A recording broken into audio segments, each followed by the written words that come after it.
When we last sat here, it was the day that Kawhi Leonard landed in Toronto to have his meeting. His decision wasn't announced until, what was that, late Friday night?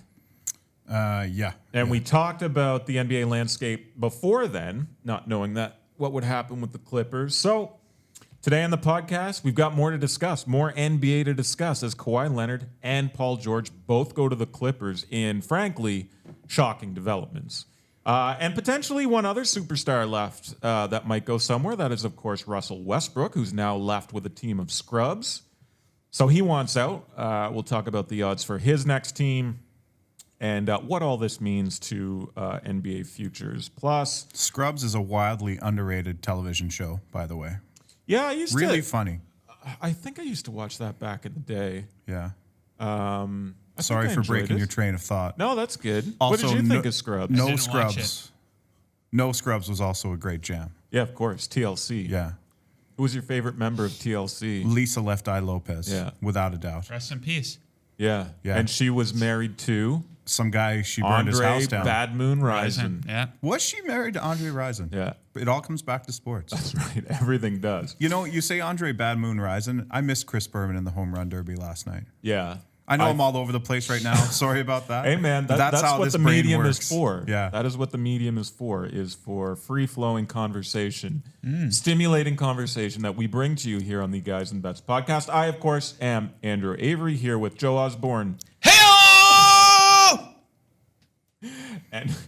and Kris Abbott. We apologize to all of you that now need to go get new Bose sound systems after Joe just broke Yeah, and if you read the fine print, we are not responsible for any hearing damage here on the podcast, courtesy of at JTFOZ.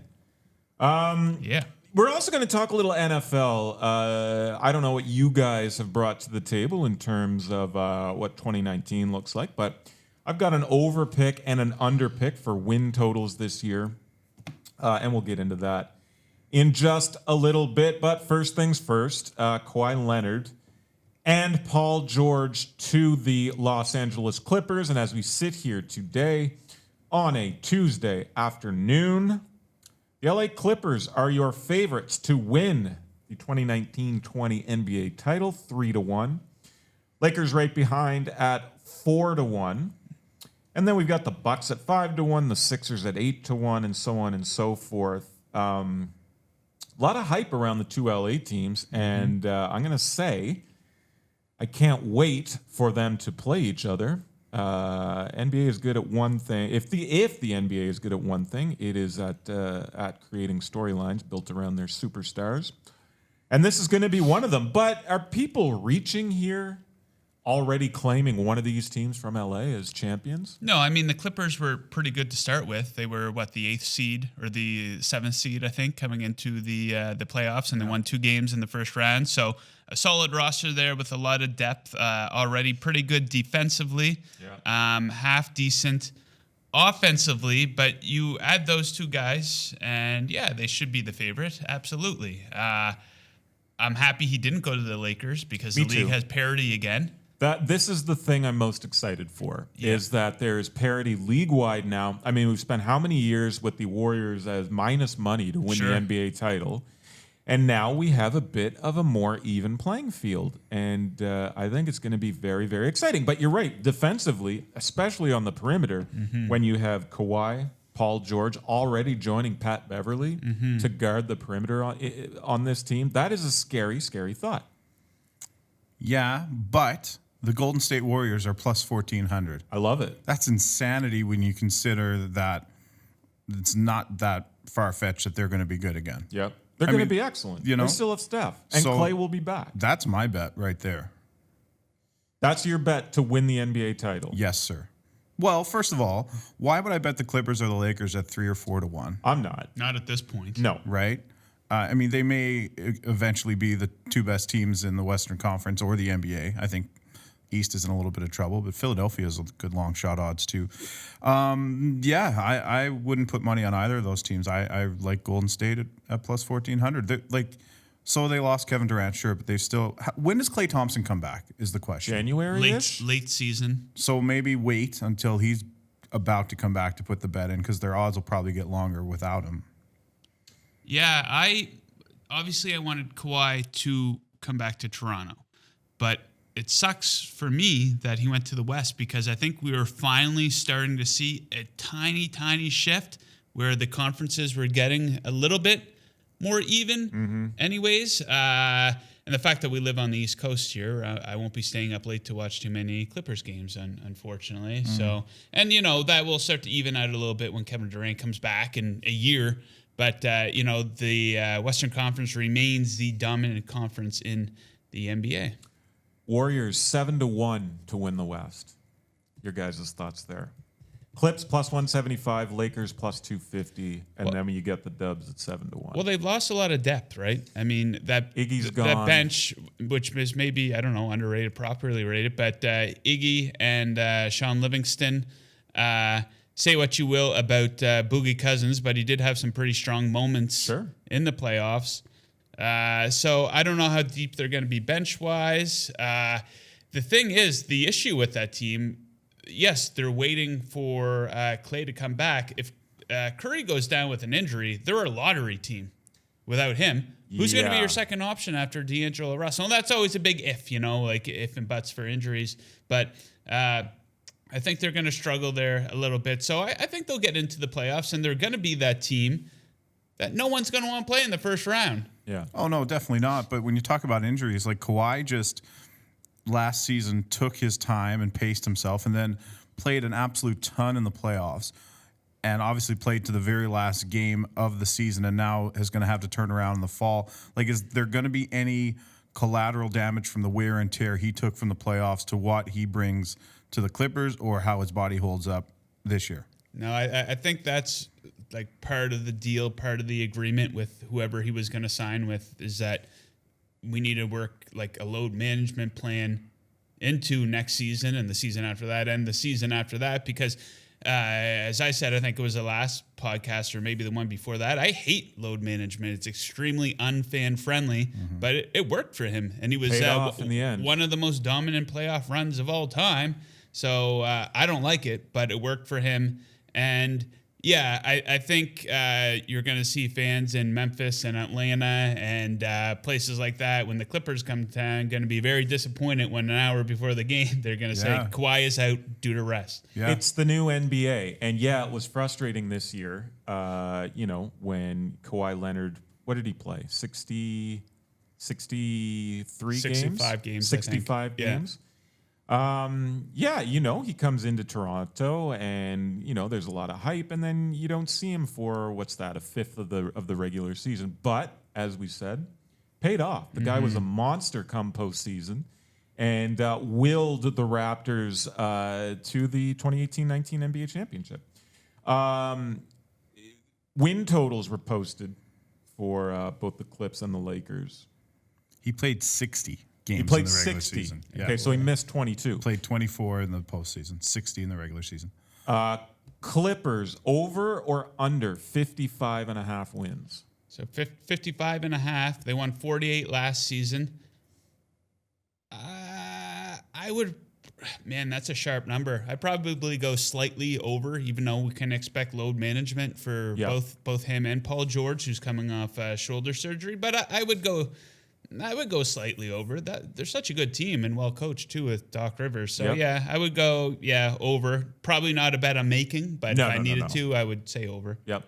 What do you think? I think I'd be with that if they're only asked to win 7 more games than they won last year. And they're a vastly improved basketball team. With two of the top 10, 12 players in the league now joining. And a couple of the teams in their division aren't as strong as they would have been probably last year as well, right? Yep. LA Lakers, this is an over bet I might make, but 51.5 wins. 51.5. So they won 37 last season with LeBron missing like 25 games. I probably would go over there still, but I think they're going to be the load management Lakers there too, because LeBron's career is starting to wind down. So you're going to see him take those games off in Phoenix. They're moving him to point guard. And which is pretty interesting. And, Anthony Davis, some seasons he looks like he's made of glass. So I don't think you're going to see him play 82 games. But I think for the Lakers, their goal, okay, let's get into the playoffs as a top 4 seed, and, we'll go from there. But yeah, it's hard not to go over that number too. Well, could we see a starting 5 of LeBron, Avery Bradley, Kuzma, Anthony Davis, and Boogie Cousins? Chris, that sounds like over 51.5 wins to me. Well, absolutely. If everyone's healthy. I mean, I really like Kuzma, right? Yeah. If everyone stays healthy, yeah, easy. But I think health is something like LeBron missed a huge chunk last year with a groin injury. So you don't know if that re-aggravates or whatever. And Cousins is a walking injury. So, and if they're signing, if they sign, veteran guys to the minimum, you probably see some injuries there too. But I guess it all comes down to the injury. So, yeah, yes, if they're healthy. I know that's not much of an answer. That's the thing with load management, though, in the West. You can't mess around with it like you can in the East. I don't think Kawhi might not have the luxury of taking all those games off, because if you look at the 8th seed last year, which was the Clipper, they were 14 games above 500. So you can't take as many nights off in the West where the playoff spots are hard to come by. No, and the West is potentially more stacked this year. I mean, look at the odds to win the Northwest, which the best division, not just in the NBA, but potentially in sports, depending on what happens here before the season starts. Utah Jazz plus 140, Denver Nuggets plus 175, Portland plus 450, Minnesota, still a lot of work to do there. I'd love to see Westbrook get traded to the Wolves, send Wiggins the other way to get rid of his massive contract, 12-1, and then the Thunder 12-1 as well. But Jazz, Nuggets, Blazers in there. I love the value. I mean, Nuggets, yes, obviously a great team, but the Jazz plus 140, wouldn't mind taking a look at that. Yeah, I like the Nuggets better than the Jazz coming into the season. Jazz obviously really deep, but I don't think they're going to be better than the Nuggets. Well, the Nuggets added some depth, and I know you wanted to take today's podcast to talk about only the acquisition of Jeremy Grant for the Nuggets. That'll be a spin-off of this podcast. The Jeremy Grant podcast. Yeah. But in all seriousness, I think that's a great pickup for the Nuggets. Decent divisional odds as well in the Atlantic. The Sixers plus 150, the Celtics 3-1, the Raps 3-1, which I don't get. Brooklyn 4-1, I don't get that either, and the Knicks plus 15,000.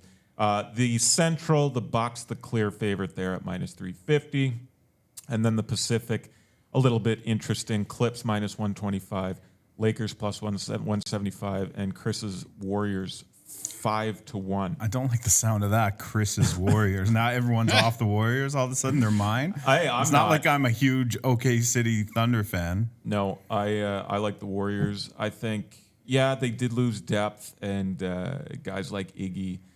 That's going to be a big loss for them. But I still think with Steph and Clay and Draymond, of course, still a lot to like with that team. Yeah, and just the value they're getting as compared to the other two teams. Like, let the two teams at Staples Center beat each other up all year and just wait in the wings and do it in the playoffs, right? I still like. I don't mind Portland at plus 450 in the Northwest. And you talk like about what the Blazers have done too. They were great for me last year. When you talk about the Bucks minus 350, don't count out the Pacers either. I love the Pacers. Yeah, picking up Malcolm Brogdon, great pickup. Healthy Oladipo, knock on wood. All comes down to the health, doesn't it? I guess that's like that in any sport. It is. Who's going to sign Vince Carter? Ooh, he's not on a roster yet, is he? I want to see him with the Raptors just because. Although I don't think they will now. I think he probably chases a ring and goes to one of the Lakers or the Clippers if those rosters aren't filled out. Goes after that 10th man award. The 10th man. He was commentating on games last year. Yeah, he might I think he's doing Summer League commentary. Player broadcaster. Let's stick with Kawhi and Paul George for a second, and specifically their over-under for points, rebounds, and assists here, which have hit the board at some offshores. Kawhi Leonard, what do you guys think? Over or under 24.5 points per game? The over is the chalk here at minus 120. He was 26.6 last year. And if he's only playing fewer games, then I like over, because the games he does play is usually dominant. I might go under I because like of the the under different, as well. much better scoring options with the Clippers as opposed to the Raptors. Of course, Paul George, you might make an argument that he's a better scorer than Kawhi, maybe. Maybe, yeah. Lou Williams is obviously Lou. someone who needs the ball. Yeah. They're pretty good in the paint. I would go under, especially plus money. Let me counter that with the fact that I think there's more points scored in that division than there would have been in the Atlantic division. That's a good point as well. Higher scoring games. And PG sitting there at just 22.5, minus 115 either side. Kind of like the over there myself. Let's look at rebounds. Kawhi 6.5. Paul George 6.5. Anything jump out there? I mean, they're going to be right around that anyway. Mm-hmm. Kawhi was 7.3 last year. Yeah. Yeah, the Clippers are a little thin up front. Like people were comparing them to the Lakers, and they're saying, well, Boogie and Anthony Davis can kill them down in the paint, which is true. So Kawhi's probably going to have to get his hands dirty a little bit and get in there on the rebounding a little bit more. So, yeah, I think I like over on that one. Let's talk about Russell Westbrook here. And obviously, in the wake of a massive shakeup there in OKC with Paul George heading to LA, that leaves Russell Westbrook with your boy Dennis Schroeder, Steven Adams. So obviously a massive rebuild in OKC. They've got a ton of draft picks. Honestly, I think Presti's done a decent job. If these guys want out, what can you do? So he's stockpiling, and I think the Thunder have put themselves in a pretty good position for a rebuild. But obviously, teams have hit the board for where Russ will play next, 2019-20 season. Thunder plus 175, Knicks 2-1, Heat 4-1, Pistons and Rockets 6-1, Timberwolves 7-1. These are as of odds as of yesterday per Gilles Gallant at GDog 5000. I love the idea of him going to the Wolves to form a 1-2 punch with Karl Anthony Towns there. But it's looking like the Heat might be a thing. Yeah, I think the Heat. I think Pat Riley's desperate to make one more championship run. Yeah. And Westbrook, in my opinion, he gets a bad rap. Everyone's jumped on the bandwagon of that. He's a ball hog and he's a stat chaser. People say that expression, stat chaser, as if triple doubles are easy to obtain. People say he's a ball hog, yet he averages double-digit assists. Yes, he's not a good three-point shooter, but who did OKC have on their team that was a good three-point shooter that he could drive and kick to? Nobody, really. Paul George. That's one guy, but if you look at the teams that win the championships, they add complementary players who can shoot 100% from three. Yeah. So I think if you get him in the right system with the right coach, you can see him excel. Obviously, his game is very dependent on athleticism, and he's getting older, so that's not going to help him out. Now, mixing him and Jimmy Butler, I don't know about that. I'd like to watch it unfold. I would love to watch to see it what happens. unfold. But I think Miami Heat, and I also thought it would be pretty interesting to see him go to Detroit and team up with Blake Griffin, who's coming off a really good season. Yeah, he is actually. Now, Joe, you're a huge fan of Russell Westbrook. I think that comes through in everything you do. But do you not see the side of him that might make him not a great teammate, a guy teams might want to stay away from? Because that's the worry I have with him. A little bit, but you wonder how fabricated that is. Like, you see his dealings with the media, and obviously that's not cool. But you saw a lot of stuff of Kobe Bryant acting disgruntled, and you hear that he doesn't get along too good with teammates, and people say, well, he's very competitive. He's a competitor. And they kind of use that to discount it a little bit. But yeah, maybe there is some truth there. I just think he's extremely talented. And people talk about getting triple doubles. It's like an easy thing to do. And he's a stat chaser, and he's stealing rebounds from his teammates. I don't know about that. Yeah. The one thing I did see today is that he's, just 30? And when he's 34, he's due something like 35, 40 million. Oh, yeah. That contract is an issue. Yeah, teams are a little bit hesitant with that. So, I mean, I guess you just structure it to get more to come along with him or not give as much up, I suppose. Well, Russ is there at 14-1 to win the 2019-2020 NBA MVP award. No. Greek Freak, 3-1 to repeat. Steph 5-1. James Harden plus 550. Kawhi and LeBron are 7-1. The Brow is 10-1. Embiid, Paul George, and the aforementioned Russell Westbrook, 14-1. Honestly, there's some good value in the NBA MVP markets, and a couple names I want to throw out to you guys. Nikola Jokic at 16-1.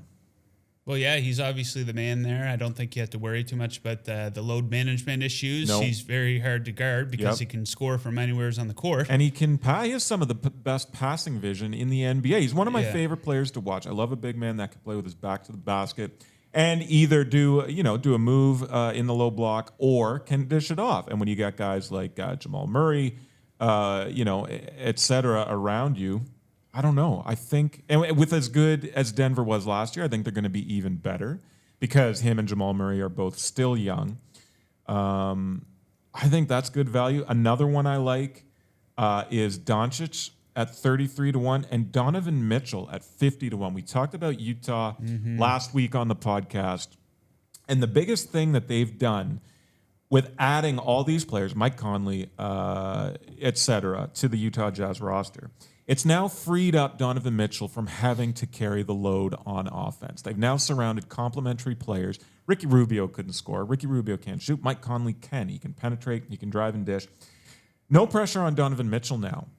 He was still a top 15-ish scorer, I believe, in the league last year. Had some bad games, playoffs as a prime example. I think this guy's going to improve leaps and bounds. 50-1? Wow, okay. I'll see your Donovan Mitchell and raise you a Kemba Walker 100-1. Love it. 100-1 for Kemba.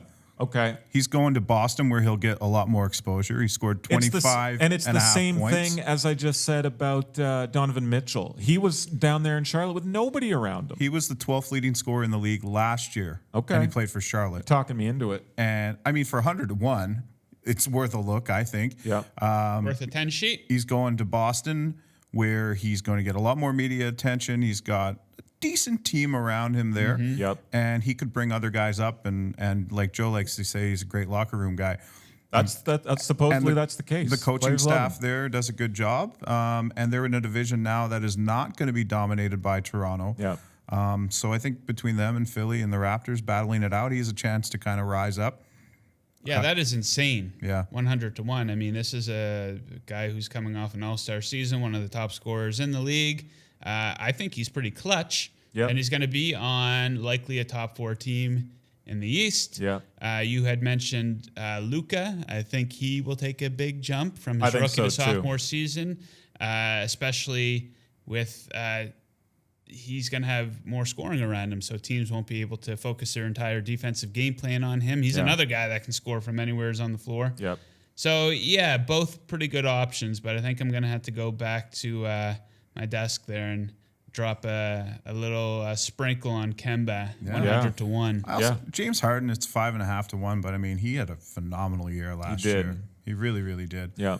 If he can repeat that or even somewhat duplicate it, he's got to be a good look for that too. Well, there's just so many reports coming out now about the chaos in Houston, whether it be via Chris Paul or whatever.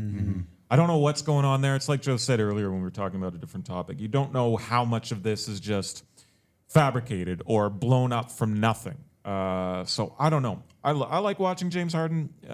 You're right. Brilliant season last year, scoring at will. But I'm going to wait if I'm going to make a play on the Beard to win MVP just to see those first few weeks, see what happens there. Well, didn't they say that he or Paul have to go? Is that still the thing, or is he now? Apparently, that wasn't true. So there's all these things coming out, and then of course, fake news. At Barry McCockiner reported or tweeted that Chris Paul was making fun of James Harden's man boobs, and then it actually got picked up, I believe, by Skip Bayless. Yeah. Of course it did. Yeah, ridiculous. Yeah, so like I said, some really good names here on regular season MVP markets, and Chris with a shout for Kemba. Love that. The NBA news cycle never stops. And it's just gained momentum here as we're into the second week of July, which of course brings us closer to the NFL season. And I want to talk a little bit Pigskin, did you guys look at team win totals yet? And do you have any ideas of what your favorite under, over, or one of each plays are? Yeah, I haven't quite zeroed in on too many yet, but one thing that I'm trying to figure out is who is going to be the big surprise team this year. There's always one. Last season, we saw the Chicago Bears improve their win total from the previous season by 7 wins. Yeah. The year before that, we saw the Los Angeles Rams improve their total from the previous year by 7 wins. Yeah. So what do those two teams have in common? An offensive-minded head coach. So I'm taking a look at teams who, didn't make the playoffs last year, teams that were a bit of a disappointment. One team that I think could surprise is the Cincinnati Bengals. They're coming off a 6-win season. They have a new offensive-minded head coach in Zach Taylor, who's coming over from the Rams. And I think you might see some teams in that division underachieve a little bit. The Baltimore Ravens, whose win total is at 10, I would go under that. The Steelers are in a little bit of a transition. Their win total is at 9.5. I would go under that. And I'm a little unsure about Cleveland. They are the sexiest team going right now. Win total of 9. I do think they can get to 9 wins. But I like the Bengals to have a bit of a surprise season. And, of course, my Miami Dolphins, they have tied for the lowest win total in the league at 5. Mm-hmm. They won 7 last year with Brock Osweiler starting a number of games for them. They have a new head coach. They're bringing the Patriot way to Miami. So I think they can get to 6 wins. I think they can go over that number. And, I just don't understand how people think the Dolphins are going to be worse. There was this narrative that they're going to tank for Tua, but then they went and got Josh Rosen. Yeah. Tanking for one guy in the NFL, that is extremely risky. Yeah, it is. What if Tua gets injured? What if there's a handful of teams that are worse than the Dolphins? Can't do it in the NFL. Yeah, you can't just botch it like that. And Rosen might come out and be pretty good. I still have faith in Rosen. I loved him coming out of college, and I don't think he's getting a fair shake in the NFL as of yet. But, change the uniforms, and maybe he starts to produce. Bold moves, though, there, Joe, but you're taking over on both of those. I'm going to go over on both the Dolphins. And what's the juice on those? Over on the 5 for the Dolphins is, I think, where are we at here? You can get that at plus 120. You can get over on the Bengals 6 at minus 125. Really quick, because I know Chris has a lot to chime in here. I think I might like over 6.5 for the Raiders at plus 130. I definitely like under 7 for the Broncos at minus 120. Yeah. And I think I'm going to be fading your San Francisco 49ers and going to go under 8. That's in a really tough division. I don't think Jimmy Garoppolo has truly proven himself yet. For some reason, people have him in the upper echelon of quarterbacks. And how many games has he even started in the NFL? 5 or 6? Well, more than that, but I can't remember. Who did he go down against last year? The Lions? That was what? I can't remember what week it was. But Early. I've got more on the Niners when I talk about my picks. But, Chris, who do you got? Well, I think we talked about this in some form or another a few weeks ago, and I said I had like the Buffalo Bills. And I think at that time they were at 6. They're now at 6.5, and it's juiced up, so it's going to head to 7, and then you might have to start pumping the brakes a little bit. But I don't mind the Bills. I don't mind their division at all either, and they usually are good to steal one from a top team. Another team that I was looking at was the Jacksonville Jaguars. They're at 8. They have a quarterback now, and they still have one of the best running backs in the game in Leonard Fournette when he wants to play. Right. Their offensive line is still a question mark, I believe, and that was a huge issue for them last year. But this is a team that went into the 2018 season as a favorite, and they still got one of the best defenses in the league. So over 8, I like that there. That's at minus 105 I'm looking at right now. And the other one I was looking at earlier was, this is riveting, but I've lost my place on the page. Oh, maybe under 9.5 for Green Bay. I'm not really feeling it. They were horrible last year, and as good as Aaron Rodgers is, I think he's got a couple more receiving options now, but for them still to win. And in that division, which has gotten better, Minnesota's better. Yeah. Chicago's better. So 9.5's asking a lot for Green Bay. I'm not really enthusiastic about the guy they brought over from Tennessee to be right, the they have head a new coach. coach too, yeah. I forget what his name is, and a new coach can be a good thing. Like we talked about the Bears and the Rams the past couple seasons. But this is a guy who couldn't do anything with Marcus Mariota, who's supposed to be one of the most dynamic quarterbacks in the league. I know he had some injury issues. But, I think that's a number based on reputation, and we talk about that often with baseball pitchers being overvalued all the time. And I remember when we were down in Las Vegas for Super Contest last year, we were asking people, who's your pick to win the Super Bowl? Mm-hmm. A lot of them, Green Bay Packers. Why? Aaron Rodgers. Right. Yeah, Aaron Rodgers.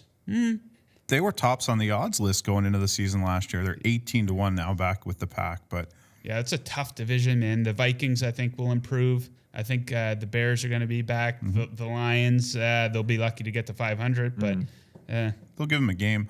I mean, I really like the Vikings too. I think their total might be a little high, but I think they're on the come up.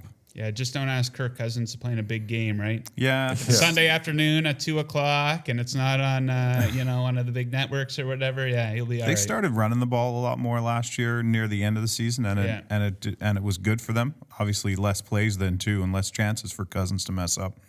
But we'll see how they do. Well, Joe, you hit on both of mine. First one, Denver Broncos under 7, -125. Look, love Phillip Lindsay, but beyond him, the offense doesn't really offer a ton. You've got Joe Flacco at quarterback, chronic. Yeah, they'd be better off with John Elway at quarterback. And I do like Cortland Sutton, but after him, pretty thin group at wide receiver. Schedule is tough, and playing in that division means obviously they have to play 4 games between the Chiefs and the Chargers, so, probably 4 losses there. Also, too, Ninja, Phillip Lindsay's coming off a bad injury that ended his season last year, so we don't know how good he's going to be. That's right. And speaking of schedule, they travel to Lambeau, to Indy, Minnesota, Houston, and they have the Browns and the Bears at home as well. 6 wins last year, so I think that's going to be what they're looking at again in 2019 if things go according to plan there. But give me the under there. 7 wins, -125. My over pick, biased here since I'm a Niners fan. Over 8, -110. Bad season last year. Obviously, Jimmy G going down early, like we talked about.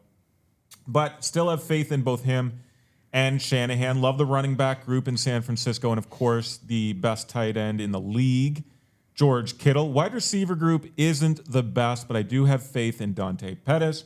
Would obviously love to see anything from Deebo Samuel.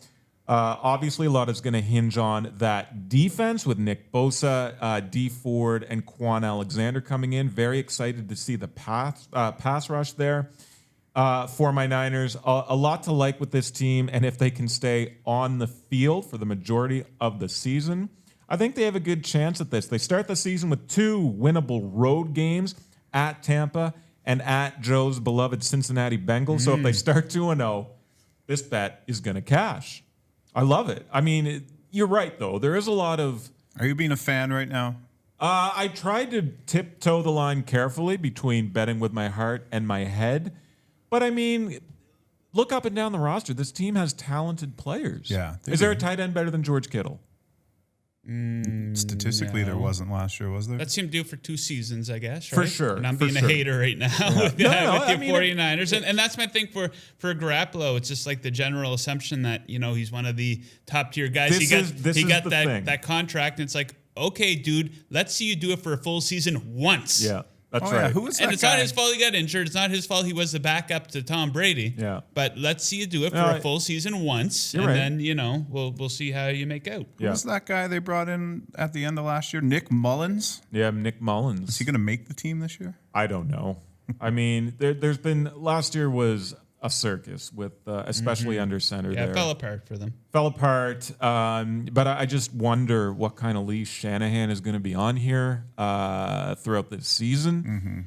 You got to expect big things, and they made some big moves. They overpaid, I think, for Quan Alexander, another guy who can't seem to stay on the field for 16 games. But super excited on both sides of the ball there. 8 it's gonna be a grind, but I think they can do it. But again, it hinges on these guys and Bosa panning out, and the young wide receivers, doing anything. So it's going to be an interesting season there for my Niners. Does anyone stand out to either of you guys as a flop? A team who probably, they made the playoffs last year. There's some expectations coming into this season. Or, like my pick of the Cincinnati Bengals, a team that could come out of nowhere and make a little bit of noise and be a contender in the playoffs. Well, what do you think about the Colts?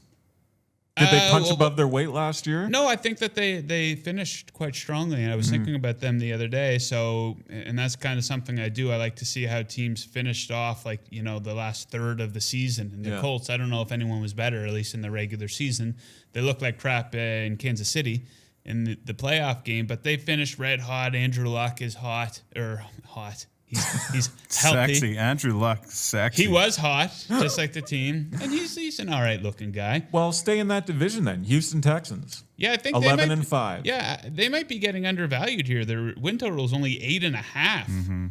And they won 11 last season. They have a really good defense. I think you can only expect Watson to get better. I think Will Fuller is going to be back for a secondary receiving option.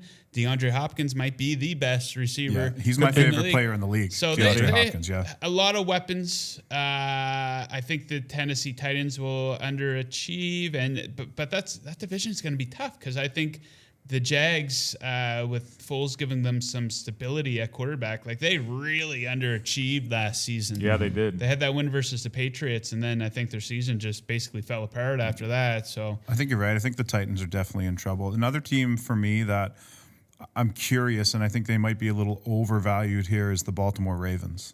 Oh, I agree. Yeah. Big time. I mean, Lamar Jackson did some fun stuff at the end of the season, but I just don't see how that plays. His style, I don't see how it plays. It won't. He was figured out. Yeah.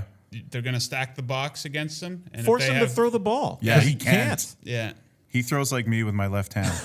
I think if you follow that blueprint of the Chargers used against them in the wild card game, that's easier said than done because the Chargers have a really good defense.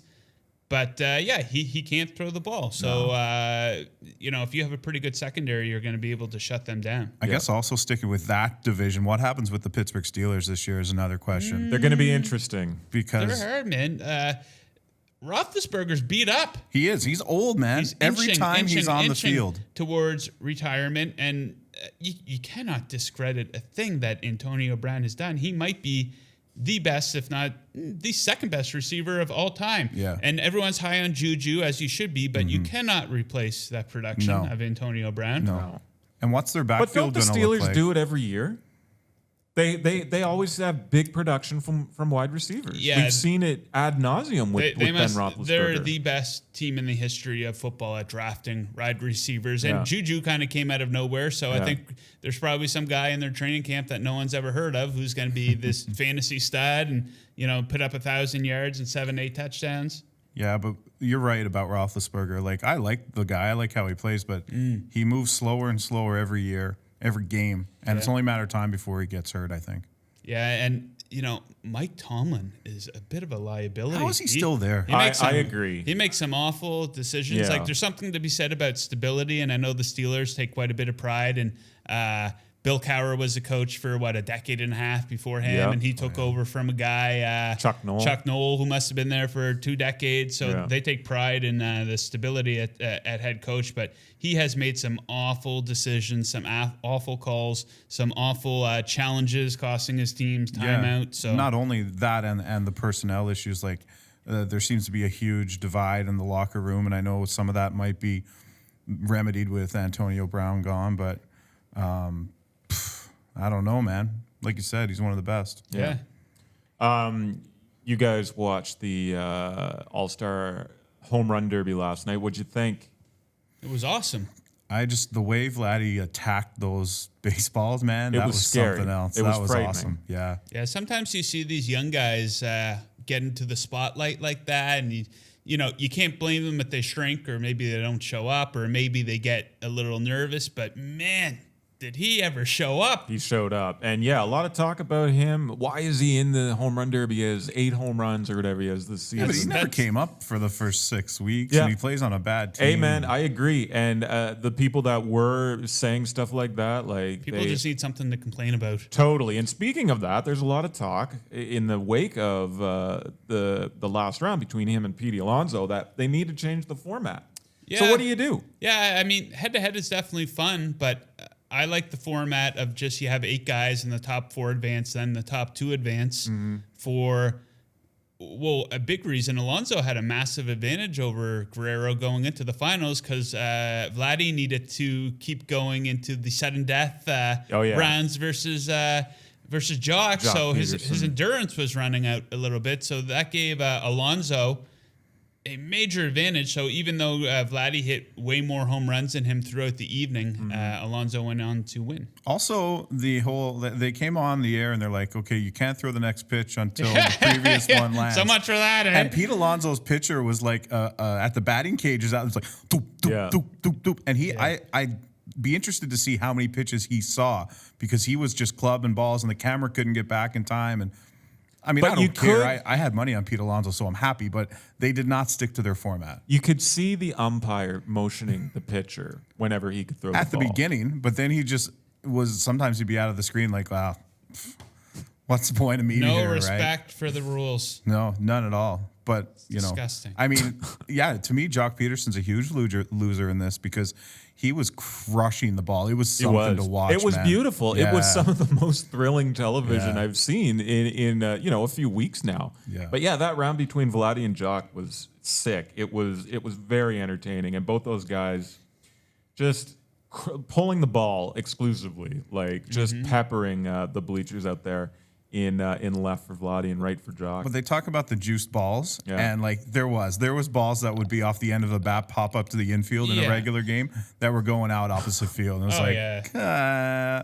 The home run okay. derby balls are juiced. Like I don't you think know. a guy needs to hit 30 per round. I don't think that's necessary. Oh, I was telling, my wife was watching with me, and I was like, yeah, he should probably pull back a little bit here and stop trying because I think it was the.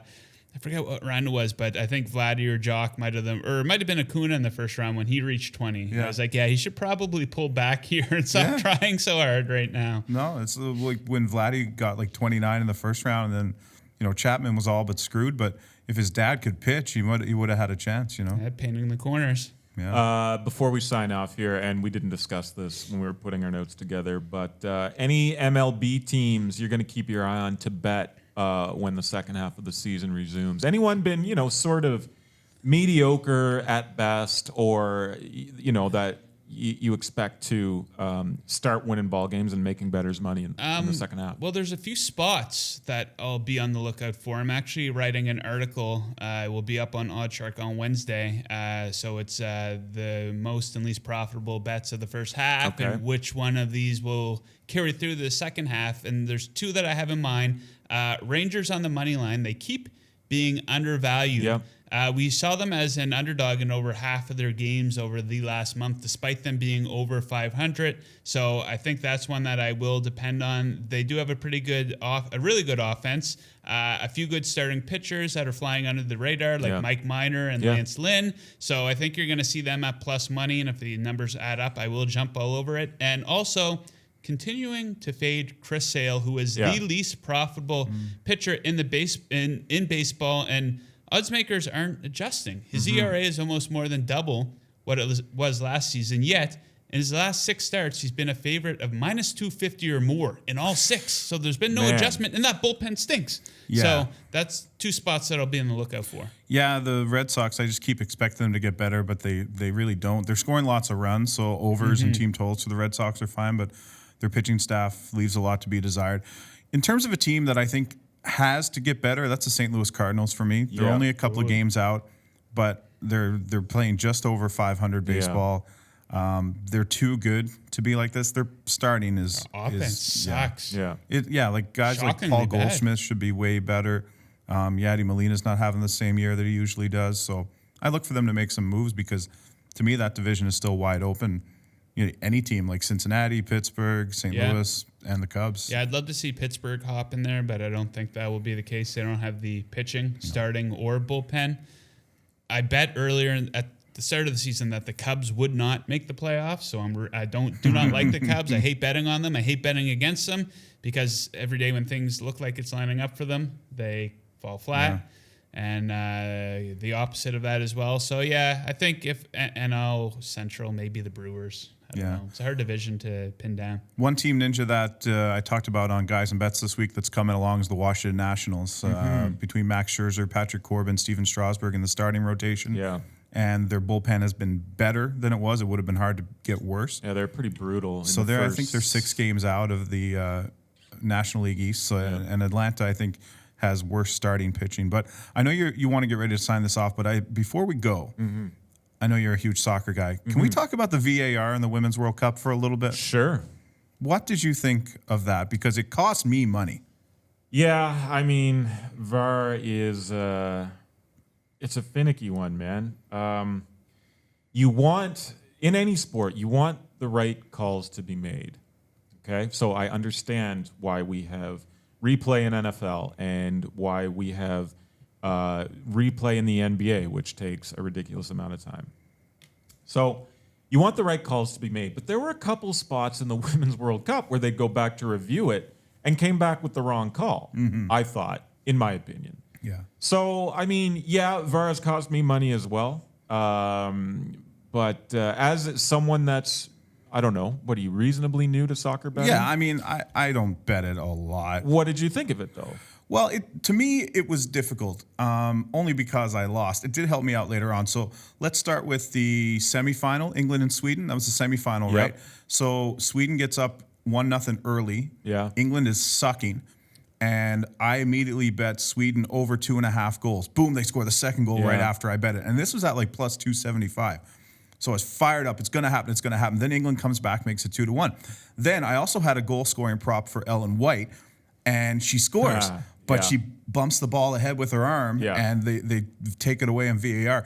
And then the game stops 31 minutes in. Nothing happens. Sweden doesn't get their third goal. England's completely deflated. And for the next hour, I'm sitting there just like, come on. This isn't happening. So then, all right, so I lose. And that sucks because, you never want to lose. Then the final comes, and I'm like, okay, I don't know much here, but I know that Alex Morgan's a good bet to score. Megan Rapinoe is a good bet to score. Number 9 from the Netherlands, I forget her name, Vivian something or other, the young girl. Martins? No, Medinama. Yeah, something like Funky Cold Medina. Yeah, we're on the same page here.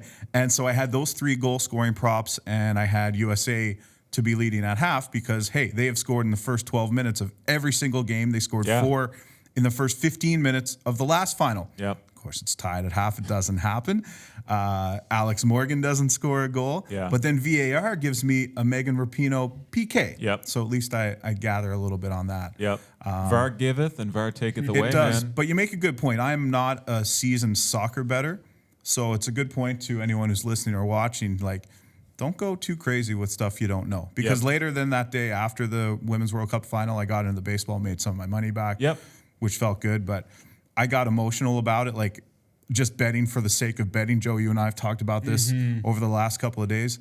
And that's a dangerous path if you're betting any amount. I have people reach out to me all the time for advice on soccer and tennis, and I just say, hey, I don't follow this closely enough to give you an opinion. I can't name a player. If I can't name a player on a team, I'm not betting on it. For sure. So like if you're betting for fun on something you don't know anything about, just be careful. Absolutely. Right? That's my thing. Like don't put what you'd put on a game that you've thoroughly researched. Yeah, that's right. That's a great lesson. And like Joe said, tune in. Make sure you check out Joe's article on oddcheck.com. He said that'll be up Wednesday, a little baseball recap with the second half of the season coming up. Don't forget the nerds out there. We've got the Fortnite World Cup. Talk to me about this. What is this? Talk about stuff I don't know about, but I know that esports is massive.